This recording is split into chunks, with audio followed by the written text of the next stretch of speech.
1660 کی ایک اداس اور افسردہ شام تھی۔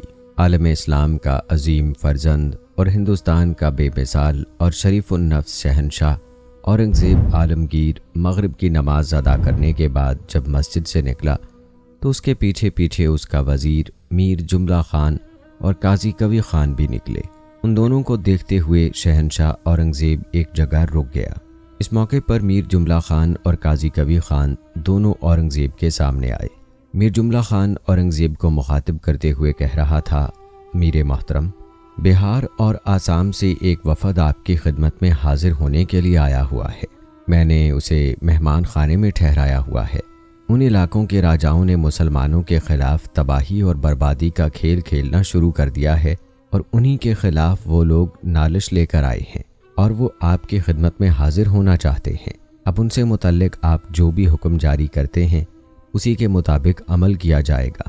میر جملہ کے ان الفاظ پر اورنگزیب عالمگیر کے چہرے پر اداسیاں اور افسردگیاں ہجوم کر کے آ گئی تھیں۔ پھر اپنے وزیر میر جملہ کو مخاطب کرتے ہوئے وہ کہہ رہا تھا، اگر انہیں مہمان خانے میں ٹھہرایا گیا ہے تو چلو میرے ساتھ، میں وہیں ان سے مل لیتا ہوں اور دیکھتا ہوں وہ کیا کہتے ہیں۔ میر جملہ خان اور قاضی کوی خان چپ چاپ ساتھ ہو لیے تھے۔ شہنشاہ کے وہ سالار جنہوں نے اس وقت اس کے ساتھ مسجد میں نماز ادا کی تھی وہ بھی پیچھے پیچھے ہو لیے تھے۔ اس طرح اورنگزیب اپنے وزیر و قاضی اور کچھ سالاروں کے ساتھ شاہی مہمان خانے میں داخل ہوا۔ آسام اور بہار سے آنے والے وفد کے ارکان نے جب میر جملہ خان کے ساتھ دوسرے لوگوں کو آتے ہوئے دیکھا تو وہ ایک دم کھڑے ہو گئے۔ وہ اورنگزیب عالمگیر کو شکل سے تو نہیں پہچان سکتے تھے، لیکن جس طرح میر جملہ خان انتہائی احترام اور ارادت مندی کے ساتھ اورنگزیب کے پیچھے پیچھے چل رہا تھا، اس سے انہوں نے اندازہ لگا لیا تھا کہ آنے والا ضرور شہنشاہ اورنگزیب ہی ہو سکتا ہے، اس لیے کہ وفد کے وہ ارکان میر جملہ خان کو پہچانتے تھے کہ وہ ہندوستان کا وزیر ہے۔ آگے بڑھ کر میر جملہ خان نے وفد کے اراکین سے شہنشاہ کا تعارف کروایا۔ تعارف کے بعد اورنگزیب عالمگیر نے بڑی نرمی اور بڑی شفقت کے ساتھ وفد کے اراکین کو بیٹھنے کے لیے کہا۔ جب وہ سب لوگ بیٹھ گئے تب شہنشاہ بھی ان کے سامنے ہو بیٹھا۔ اس کے بعد اورنگزیب عالمگیر کے استفسار پر وفد کا ایک رکن اورنگزیب عالمگیر کو مخاطب کرتے ہوئے کہہ رہا تھا، ذل الہی، ہم بڑی مشکل سے ایک لمبی مسافت طے کرتے ہوئے آپ کے پاس نالش لے کر آئے ہیں۔ آسام اور بہار کا راجا اکثر و بیشتر مسلمانوں پر حملہ آور ہوتا رہتا ہے۔ ان حملوں کے دوران وہ مسلمان عورتوں اور جوانوں کو ساتھ لے جاتے ہیں اور جوان مردوں سے مشقت کا کام لیتے ہوئے اپنے علاقوں میں مکان تعمیر کرواتے ہیں اور عورتوں کو لونڈیاں بنا کر فروخت کر دیتے ہیں۔ یہ سلسلہ انہوں نے گزشتہ کئی مہینوں سے جاری رکھا ہوا ہے اور ان کے ان حملوں اور ترکتاز کی وجہ سے مسلمانوں کے قصبے اور بستیاں ویران اور کھنڈر ہونا شروع ہو چکی ہیں۔ اگر آسام اور بہار کے راجا کے حملوں کا تدارک نہ کیا گیا تو وہ علاقے مکمل طور پر مسلمانوں سے خالی ہو جائیں گے۔ وفد کے اس رکن کے الفاظ نے اورنگزیب عالمگیر کو اداس اور افسردہ کر دیا تھا۔ اس کے چہرے پر غصے کی دھند پھیلنا شروع ہو گئی تھی، بدن میں ناپسندیدگی کی کس مساحت حلول کر گئی تھی۔ اس کی حالت سے لگتا تھا جیسے سینے کی چھاگل غضب میں چھلک گئی ہو اور آنکھوں کے اندر قہرمانیت کی سلوٹیں اپنا رنگ دکھا گئی تھیں۔ کچھ دیر تک وہ تن کو گھاؤ گھاؤ اور نس نس میں آگ بھر دینے والی زندگی کی ناآسودگی کی طرح اپنی جگہ چپ خاموش بیٹھا رہا۔ پھر وفد کے ان ارکان کو مخاطب کرتے ہوئے اورنگزیب عالمگیر کہہ رہا تھا، ہم ان لوگوں میں سے نہیں جو ہر ذلت قبول کر لینے کو تیار ہو جاتے ہیں۔ اگر آسام اور بہار کے راجا نے ہمارے ذہن میں لہو رنگ صلیبیں اور ہماری روحوں میں جبر مسلسل بھرنے کی کوشش کی ہے تو ہم اس کی اور اس کے لشکریوں کی حالت جلتے شہروں کے مجروح لمحوں اور جیون سے لپٹی بدشگونیوں سے بھی بدتر بنا کر رکھیں گے۔ اگر وہ لوگ شانتی کے پھولوں کو بغاوتوں کی الجھنوں میں تبدیل کرنے کا تہیہ کیے ہوئے ہیں تو ہم خداوند نے چاہا تو ان کی زیست کے صفات پر آتشی بگولوں کی داستانیں رقم کر کے رہیں گے۔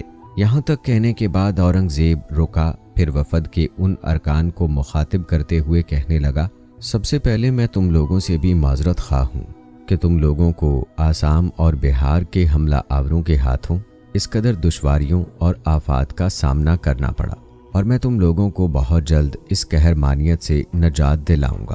اس لیے کہ مسلمان حکومت کے اندر سارے مسلمانوں کے تحفظ اور ان کی سلامتی کی ذمہ داری مجھ پر پڑتی ہے اور میں اس ذمہ داری کو احسن طریقے سے نبھاؤں گا۔ یہاں تک کہنے کے بعد اورنگزیب عالمگیر رکا، پھر اپنے وزیر میر جملہ خان کی طرف کچھ دیر دیکھتا رہا۔ اس کے بعد دھیمے سے لہجے میں اسے مخاطب کرتے ہوئے کہہ رہا تھا، جملہ خان، یہ انکشاف یقیناً ہمارے لیے تکلیف دہ ہے کہ بہار اور آسام کے مسلمانوں کو اس قدر اذیتوں کا سامنا کرنا پڑ رہا ہے۔ میں اپنی طرف سے تمہیں ان علاقوں کا والی مقرر کرتا ہوں۔ تمہارے ساتھ عنایت خان تمہارے نائب کی حیثیت سے جائے گا، اور جس لشکر نے تمہارے ساتھ روانہ ہونا ہے وہ بھی 2 دن تک تیار ہو جائے گا۔ اب تم 2 دن تک ان وفد کے ارکان کی دیکھ بھال کرو، اس کے بعد تم لشکر کو لے کر آسام اور بہار کا رخ کر جانا۔ ہر صورت میں حملہ آوروں کو اپنے سامنے زیر کر کے رکھنا۔ اس کے ساتھ ہی اورنگزیب عالمگیر اپنی جگہ پر اٹھ کھڑا ہوا۔ میر جملہ خان کو اس نے آنے والے وفد کے اراکین کے پاس ہی بیٹھنے کے لیے کہا اور خود دوسرے سالاروں کے ساتھ وہ شاہی مہمان خانے سے نکل کر چلا گیا۔ اورنگزیب عالمگیر کے جانے کے بعد وفد کے ارکان کچھ دیر تک میر جملہ خان کے ساتھ مختلف موضوعات پر گفتگو کرتے رہے۔ آخر ان میں سے ایک نے ڈرتے ڈرتے اور سہمے سہمے سے انداز میں میر جملہ خان کو مخاطب کیا، محترم جملہ خان، اگر آپ محسوس نہ کریں تو ہم شہنشاہ اورنگزیب عالمگیر کے حالات جاننا چاہیں گے۔ کچھ لوگ شہنشاہ پر الزام لگاتے ہوں کہ تخت و تاج کو حاصل کرنے کے لیے اس نے کچھ لوگوں پر، حتیٰ کہ اپنے باپ پر بھی زیادتی کی۔ کیا ایسا ممکن نہیں کہ آپ اس صورتحال کی وضاحت کریں تاکہ آنے والے دور میں اگر ان حالات پر ہم سے کوئی سوال کرے تو ہم ایسے لوگوں کے سوالات کا تسلی بخش جواب دے سکیں؟ وفد کے اس رکن کے اس سوال پر میر جملہ خان تھوڑی دیر تک مسکراتا رہا، پھر کہنے لگا، اورنگزیب ایک درویش صفت انسان ہے، اپنے خرچ کے لیے شاہی خزانے سے 1 پائی تک نہیں لیتا، محنت و مشقت کرتا ہے، ٹوپیاں بناتا ہے، کتابت کرنے کے بعد جو اسے معاوضہ ملتا ہے اس پر ہی گزر بسر کرتا ہے، چونکہ خود شریعت کی سختی سے پابندی کرتا ہے اور لوگوں سے بھی ایسا ہی چاہتا ہے۔ اس بنا پر کچھ لوگ اس سے غلط باتیں اور قصے منسوب کرنے لگے ہیں۔ بہرحال تمہاری تسلی اور تشفی کے لیے میں ان سارے حالات پر روشنی ڈالتا ہوں جن کے تحت اورنگزیب عالمگیر ہندوستان کا شہنشاہ بنا۔ یہاں تک کہنے کے بعد میر جملہ رکا، کچھ سوچا اور اس کے بعد وہ وفد کے ارکان کو مخاطب کرتے ہوئے کہہ رہا تھا، میرے عزیزو، اورنگزیب عالمگیر شاہ جہاں کی ہر دل عزیزی ملکہ ممتاز ماحل کے بطن سے ہے۔ شاہ جہاں نے اسے اپنی طرف سے دکن کا والی مقرر کیا تھا، جبکہ اپنے بڑے بیٹے دارالشکوہ کو شاہ جہاں نے اپنے پاس رکھا تھا، اور دارالشکوہ جو اورنگزیب عالمگیر کا بڑا بھائی تھا اسے چونکہ شاہ جہاں نے اپنے پاس رکھا تھا اور شاہ جہاں کے پاس رہ کر اورنگزیب عالمگیر کا بڑا بھائی دارا شکوہ ہمیشہ شاہ جہاں کے کان اورنگزیب عالمگیر کے خلاف بھرا کرتا تھا۔ ان باتوں کی اطلاع دکن میں اورنگزیب کو بھی ہوا کرتی تھی، اس لیے کہ دارالحکومت میں بہت سے لوگ ایسے تھے جو اورنگزیب عالمگیر کو پسند کرتے تھے اور چاہتے تھے کہ شاہ جہاں کے بعد دارا شکوہ کی جگہ اورنگزیب عالمگیر ہندوستان کا شہنشاہ بنے۔ شاہ جہاں اپنے بیٹوں میں سے دارا شکوہ کو زیادہ پسند کرتا تھا۔ ایسا اس لیے بھی کرتا تھا کہ دارا شکوہ اس کے پاس رہا کرتا تھا۔ اس بنا پر اس نے دارا شکوہ کو تخت و تاج کا وارث بھی نامزد کر دیا تھا۔ اورنگزیب عالمگیر نے بلا شبہ تخت مغلیہ کی بے حد خدمت کی تھی، لیکن یہ بھی حقیقت ہے کہ اسے اس کی خدمات کا مناسب صلہ نہ مل سکا تھا۔ اس کے علاوہ دارا شکوہ کو شاہ جہاں نے اچھے علاقوں کا مالک بھی بنا رکھا تھا، ساتھ ہی اسے بہت سے عہدوں اور خطابات سے بھی نوازا گیا تھا۔ اورنگزیب اور دارا شکوہ کے درمیان اختلافات کی ایک بڑی وجہ مذہبی عقائد بھی تھے۔ اورنگزیب عالمگیر راس العقیدہ مسلمان، 5 وقتہ نماز کا سختی سے پابند اور حضور صلی اللہ علیہ وآلہ وسلم کی شریعت پر سختی کے ساتھ کاربند رہنے والا شخص تھا، جبکہ دارا شکوہ تصوف کی طرف رجحان رکھتا تھا۔ حضور صلی اللہ علیہ وآلہ وسلم کی شریعت کی اس کی نگاہوں میں کوئی اہمیت نہ تھی، اور یہ کہ وہ ایک طرح سے بعض ہندو عقائد میں بھی دلچسپی رکھتا تھا۔ یہاں تک کہنے کے بعد میر جملہ کو رک جانا پڑا، اس لیے کہ وفد کا ایک رکن بیچ میں بول اٹھا، محترم میر جملہ، ہم نے تو سن رکھا تھا یہ دارا شکوہ انتہا درجے کا مذہبی انسان تھا اور مذہب پر کاربند رہنے والا تھا، اور آپ نے اس سے متعلق ایک دوسری صورت سے آگاہ کر دیا ہے۔ اس رکن کے اس اعتراض پر میر جملہ مسکرایا، پھر کہنے لگا، دارا شکوہ حضور صلی اللہ علیہ وآلہ وسلم کی شریعت کو کس قدر اپنانے میں مخلص تھا اور وہ مذہب کا کس قدر پیروکار تھا، اس کی تھوڑی تفصیل بھی میں تمہیں بتاتا ہوں، سنو۔ دراصل دارا شکوہ ہندو فلسفے کے زیر اثر تھا۔ اس کے مسلمان صوفیاء اور ہندو سنیاسیوں سے گہرے تعلقات تھے۔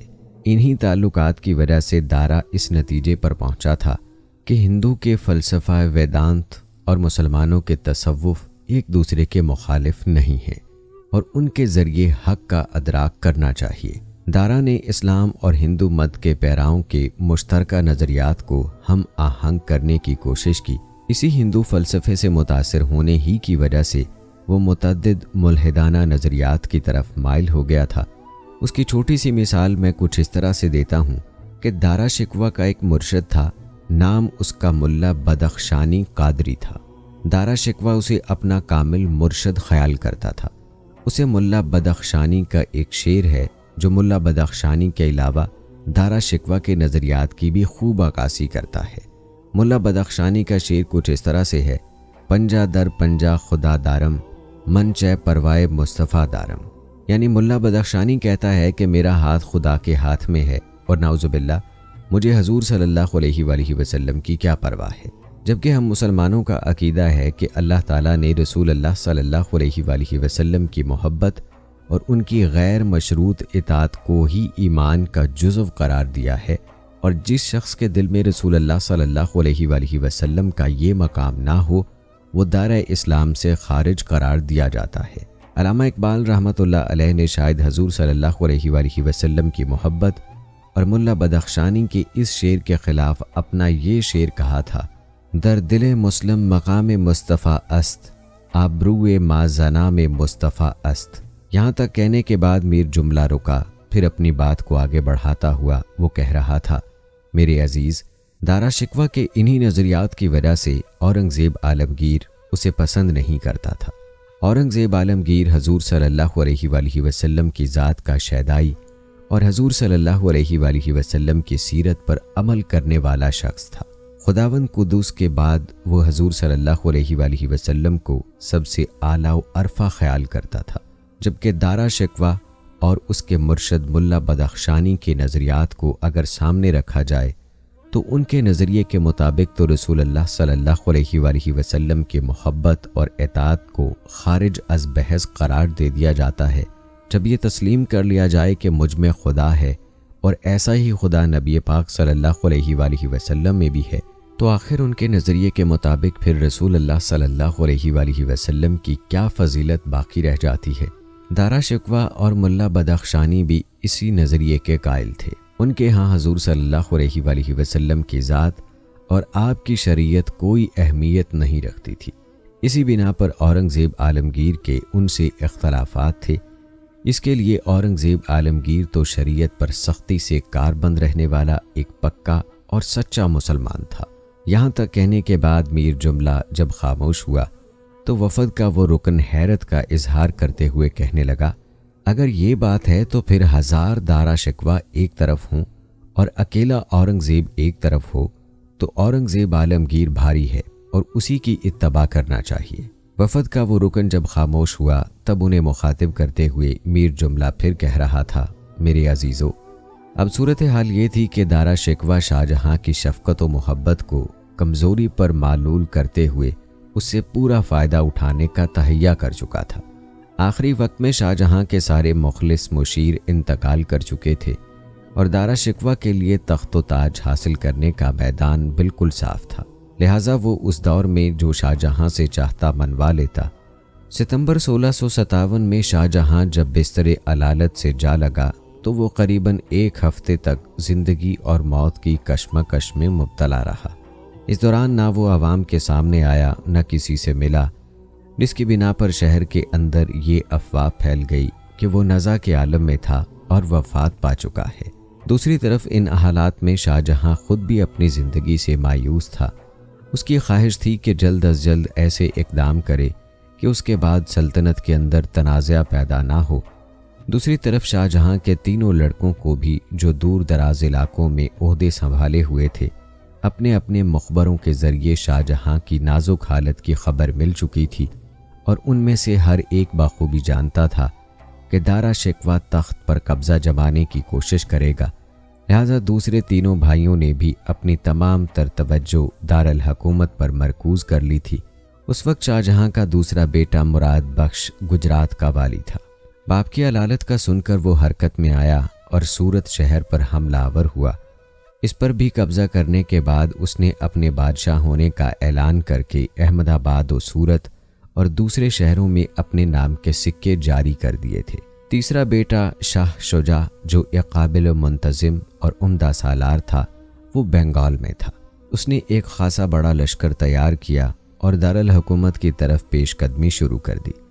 وہ بھی تاج و تخت پر قبضہ کرنا چاہتا تھا۔ ان حالات میں دارا شکوہ بالکل خاموش تھا۔ دربار میں بھی وراثت اور تخت و تاج کے بارے میں امراء اور وزراء کے درمیان شدید اختلافات کے باعث سازشوں کے جال پھیلنا شروع ہو گئے تھے۔ بیجاپور کے علاقے سے اس سے پہلے مغلوں کو جو خراج ملتا تھا، بیجاپور کے حکمرانوں نے خراج کے اس معاہدے سے انحراف کر لیا تھا۔ دارا شکوہ جو اس وقت اپنے بیمار باپ شاہ جہاں کے پاس موجود تھا، اس نے بھی اپنے دل میں بہت کچھ ٹھان رکھا تھا۔ اس نے یہ فیصلہ کیا تھا کہ اپنے بھائی مراد بخش کا خاتمہ کر کے اس کے بعد شاہ شجاع کو ٹھکانے لگائے گا اور آخر میں اورنگزیب سے نمٹے گا، اس لیے کہ دارا شکوہ اپنے لیے سب سے بڑی رکاوٹ اور سب سے بڑا دشمن اورنگزیب عالمگیر کو ہی خیال کرتا تھا۔ ان حالات میں دارا شکوہ نے جہاں شاہ شجاع اور مراد بخش پر نگاہ رکھی، وہاں اس نے اورنگزیب عالمگیر کو بھی کمزور کرنے کی کوششیں شروع کر دیں۔ شاہ جہاں کی بیماری سے فائدہ اٹھاتے ہوئے دارا شکوہ نے عجیب و غریب احکامات جاری کرنا شروع کر دیے تھے۔ یہاں تک کہتے کہتے میر جملہ کو رک جانا پڑا، اس لیے کہ وفد کا ایک اور رکن پھر بول اٹھا اور کہنے لگا، اگر آپ برا نہ مانیں تو بتائیں جس وقت تخت و تاج حاصل کرنے کے لیے یہ کوششیں شروع ہوئی تھیں، اس وقت سلطنت میں آپ کی کیا حیثیت تھی اور آپ کہاں تھے؟ جواب میں میر جملہ مسکرایا اور کہنے لگا، جس وقت یہ تاج و تخت کی کشمکش شروع ہوئی تھی، اس وقت میں شاہ جہاں کا وزیر تھا۔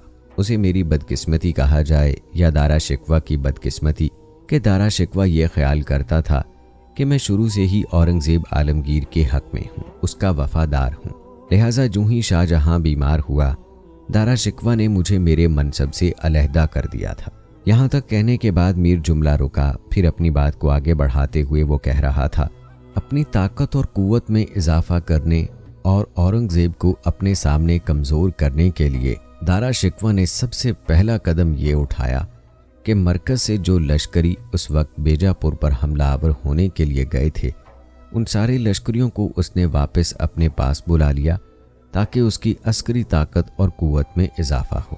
اورنگزیب کو نقصان پہنچانے کے لیے دارا شکوہ نے دوسرا قدم یہ اٹھایا کہ برار کا علاقہ اس وقت اورنگزیب عالمگیر کے تحت تھا۔ یہ علاقہ دارا شکوہ نے اورنگزیب سے لے کر اپنے دوسرے بھائی مراد بخش کو منتقل کر دیا۔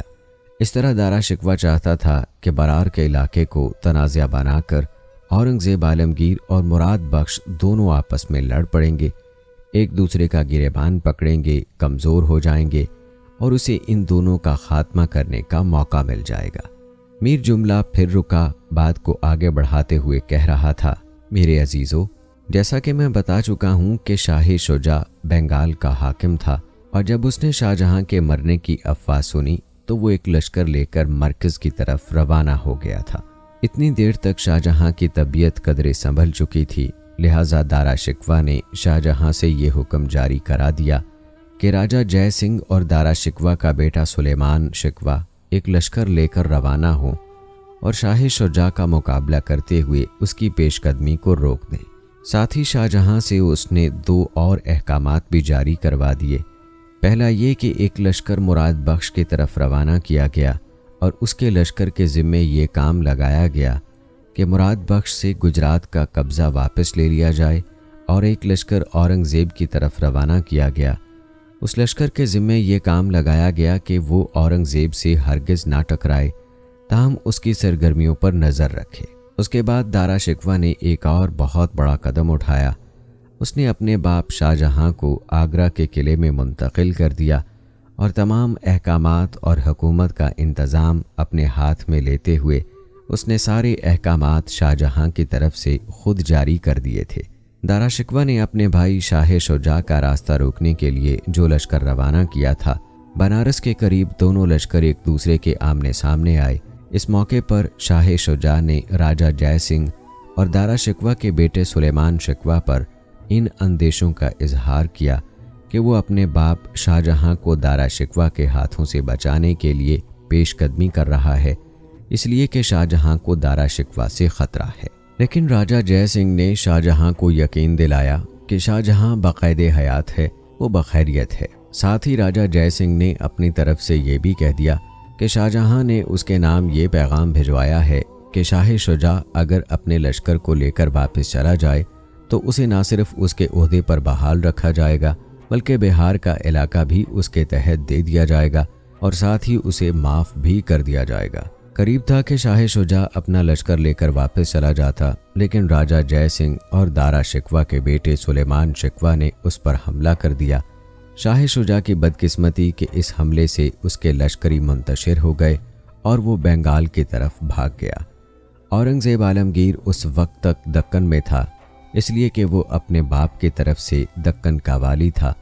ان حالات کی خبریں جب اسے ملیں تو اسے دارا شکوہ پر بڑا غصہ آیا، لہٰذا اپنا لشکر لے کر وہ نکلا اور آگرہ کی طرف اس نے کوچ کیا۔